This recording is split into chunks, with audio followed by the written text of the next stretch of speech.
তোমাদের ওইদিকে কেমন বৃষ্টি হচ্ছে? আমাদের এইদিকে কিন্তু ভালোই বৃষ্টি হচ্ছে। খুব জোরে বৃষ্টি হচ্ছে না, তবে যতটুকু হচ্ছে বাড়ি থেকে বেরোনোই যাচ্ছে না। 3-4 দিন ধরে ভাবছি বাজার যাব, কিন্তু আজ যাই কাল যাই করে যাওয়াই হচ্ছে না, কারণ যখনই আমরা বেরোবো তখনই বৃষ্টি শুরু হয়।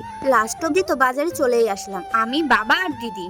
তো ছোটখাটো তো অনেকগুলো কাজই ছিল, সেই কাজগুলো কমপ্লিট করার জন্য আমাদের হোম থিয়েটারটা অনেকদিন ধরে ঘরে পড়েছিল নষ্ট হয়ে, তাই ভাবলাম আজকে গিয়ে ঠিক করে নিয়ে আসি।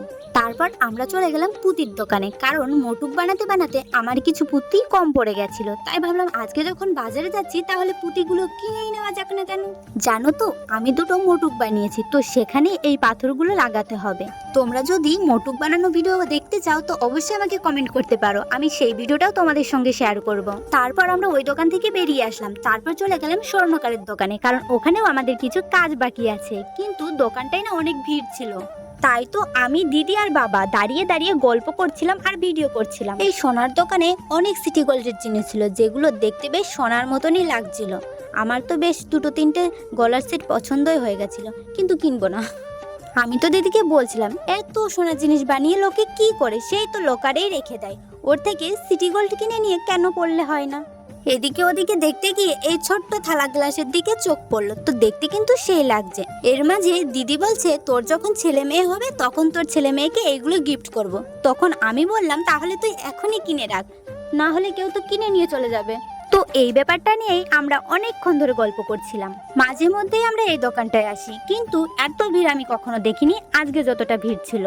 তাই তো অনেক রকম গল্প আর এদিক সেদিক দেখে এটা সেটা দেখে টাইম কাটাচ্ছি। তার মাঝে আমি যে ওষুধটা নিয়ে এসেছি সেটা আমি দিদিকে খাওয়ালাম, আর দিদি আমাকে খাওয়ালো, বেশ ভালোই মজা লাগছিল।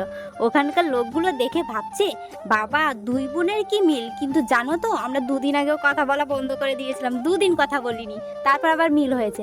তবে ঝগড়া করার পর যে মিলটা হয় না, সেই মিলটা কিন্তু সেই দারুণ, কারণ 2 দিন কথা বলার পর আমাদের দুজনের পেটে কিন্তু অনেক অনেক কথা জমে থাকে, মনে হয় 1000 দিন কথা বলিনি। তোমরা হয়তো অনেকে ভাবছো ভিডিওটা কে করে দিল, আরে আমার বাবা করে দিল। আমার বাবা কিন্তু আগে কখনো ভিডিও করে দেয়নি, এই ফার্স্ট টাইম ভিডিও করে দিল, তবে ভালোই করেছে বলো। আমার হাতে দেখতে পাচ্ছ এই শাখা বাঁধাটা কত সুন্দর লাগছে বলো তো, সাদার উপর সোনা পুরো চিকচিক করছে। আমার এতই পছন্দ হয়েছিল মনে হচ্ছিল নিয়ে চলে যাই, কিন্তু এটা নিয়ে আমি কি করব এখন। তারপর মনটাকে একটু শান্ত করে বললাম থাক এখন আর নেব না, যখন টাইম আসবে তখনই নিয়ে যাব।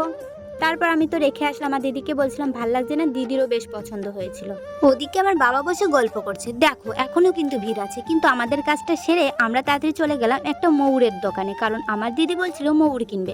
এই দোকানটাতে এসে ময়ূরের দাম শুনে তো আমাদের চোখ কপালে উঠে গেল, বাবা এত দাম, ওর থেকে তো মেলা থেকে কিনে নেওয়া ভালো, কারণ মেলায় দামগুলো কম হয় আর ময়ূরের পালকগুলো দেখতে বেশ সুন্দরই হয়, কিন্তু এখানে অতটা ভালো লাগছিল না। তারপর আমরা চলে গেলাম মেন কাজে, যেটা করার জন্যই আসা। আমি একটা জিনিস বুঝতে পারছি না, যেখানেই যাচ্ছি সেখানেই কেন আমাদের লাইনে দাঁড়াতে হচ্ছে। আমি এই দোকানের সামনে দিয়ে অনেকবার গিয়েছি, দেন এই দোকানে এসেওছি, কিন্তু এরকম লাইনে আমার পড়তে হয়নি, আমি লোকও দেখিনি কখনো এই দোকানে।